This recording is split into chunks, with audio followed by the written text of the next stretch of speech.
Well, I wanted to see if we could touch upon two things in this interview. I would like to take you back to presenting some of the more basic stuff, some of the personal experiences, and some of the warning signs and ways of identification.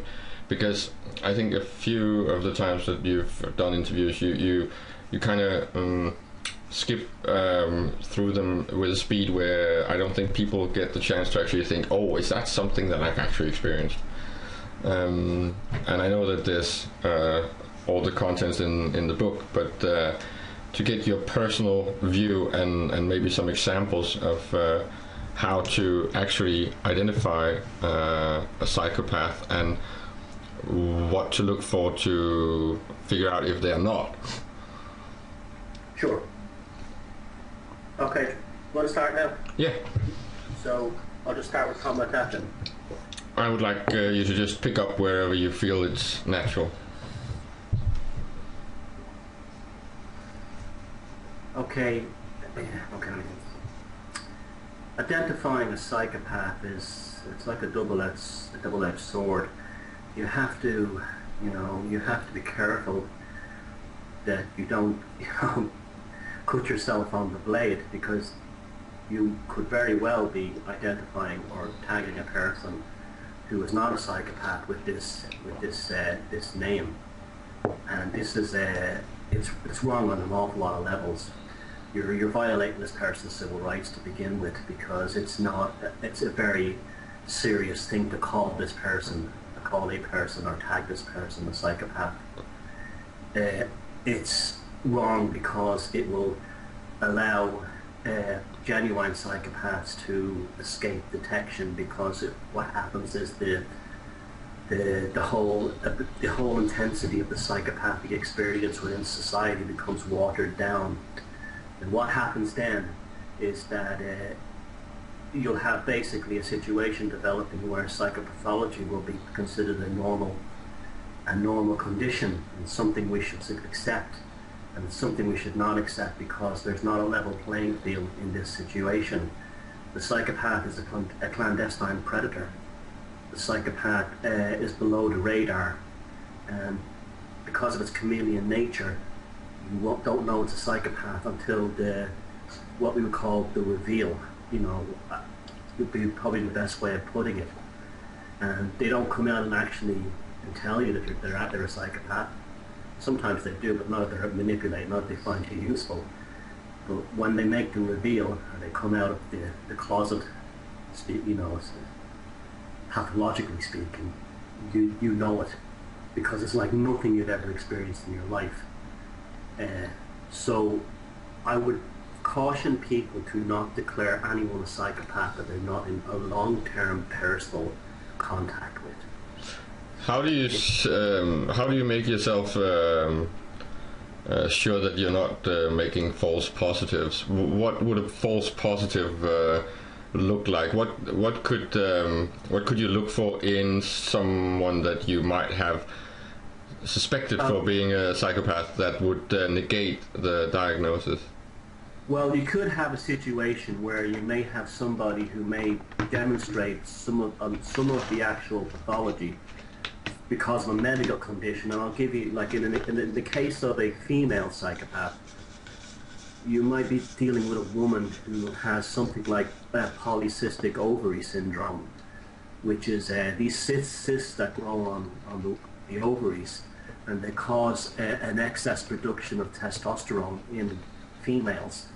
And this has some pretty bad behavioral consequences for them, and it makes them aggressive and impulsive, and they very often, the combination of the high testosterone from the polycystic ovary syndrome coupled with their behavior in the workplace or even in a relationship may cause somebody to call that woman a female psychopath. But unless you know her medical history, you can't really. So, but the thing is that a woman, even with polycystic ovary syndrome, who has these aggressive, impulsive behaviors, they still have the ability to feel redemption and to feel remorse and to make up for what they've done and sincerely mean it, they will often go into pretty difficult periods of depression following their behavior, because they cannot talk to the people whom they've damaged. They can't rationalize it, but they want to.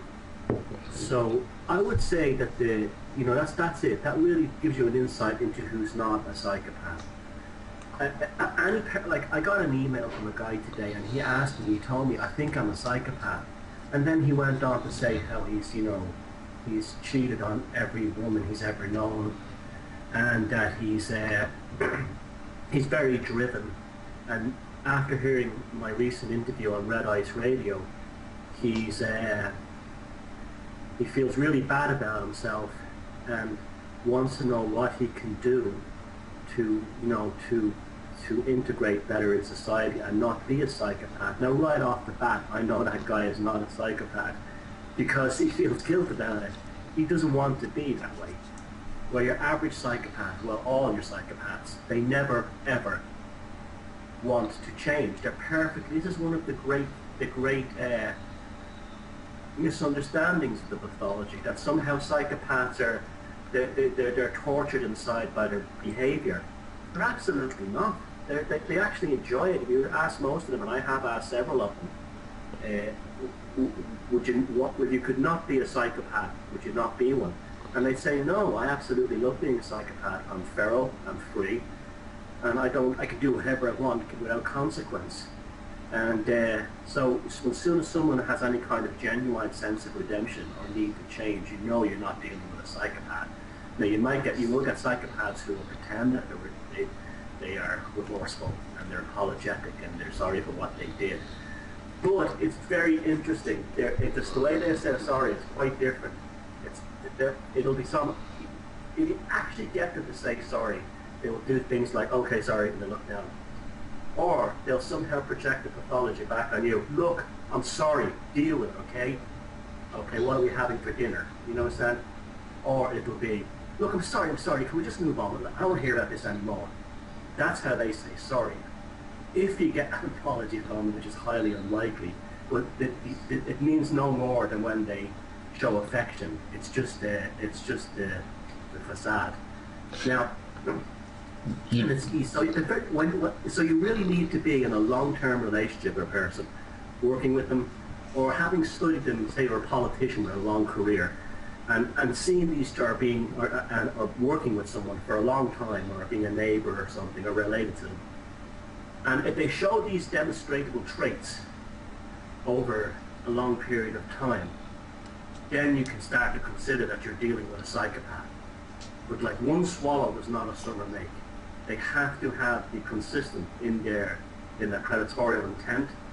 They have to be like, we were all capable of being complete jerks and creeps. We all done it. The difference between us and a psychopath is we give a shit, and that's the fundamental difference. We actually give a shit that we've done something, and we want to get out. We want to make amends somehow. A psychopath doesn't give a shit, and a psychopath doesn't want to make amends.